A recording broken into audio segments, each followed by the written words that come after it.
নমস্কার, local today নিউজের পক্ষ থেকে আমরা এসেছি মধ্যমগ্রামের ইয়াং রিক্রিয়েশন ক্লাবে। তো প্রতিটা সদস্যকে জানানো হচ্ছে শ্যামা পূজার প্রীতি, শুভেচ্ছা ও আন্তরিক অভিনন্দন।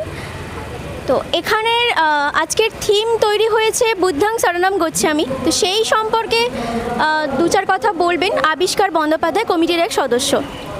নমস্কার, আমার নাম আবিষ্কার বন্দ্যোপাধ্যায়। আপনারা যেই প্যান্ডেলটা দেখছেন এটা থাইল্যান্ডের একটা বুদ্ধিস্ট মন্দির। এটার মেন ফিচার্স হচ্ছে এটা গোল্ডেন মুদ্রার মূর্তি আছে, এটাকে মেন হাইলাইট করে এই মন্দিরটা করা হয়েছে।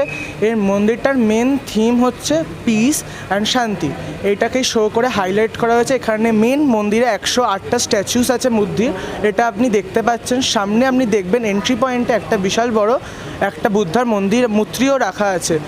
ইয়ং রিক্রিয়েশন ক্লাবে আসার মেন রাস্তা হচ্ছে মধ্যমগ্রাম চৌমাথার একদম সুভাষ মাঠের ময়দানে হচ্ছে।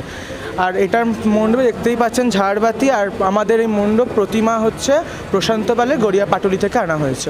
নমস্কার। তো এই থিম করে দর্শকদের কাছে কী বার্তা পৌঁছে দেওয়া আপনাদের বক্তব্য আছে?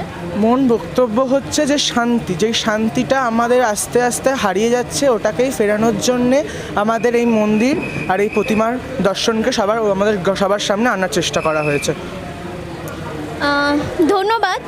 তো ইয়াং রিক্রিয়েশন ক্লাবের কমিটির সদস্যর হাতে আমাদের লোকাল টুডে নিউজের কর্ণধার নিশি শক্তি সম্মান অ্যাওয়ার্ড তুলে দিচ্ছেন মিস্টার কমলেশ পায়েন।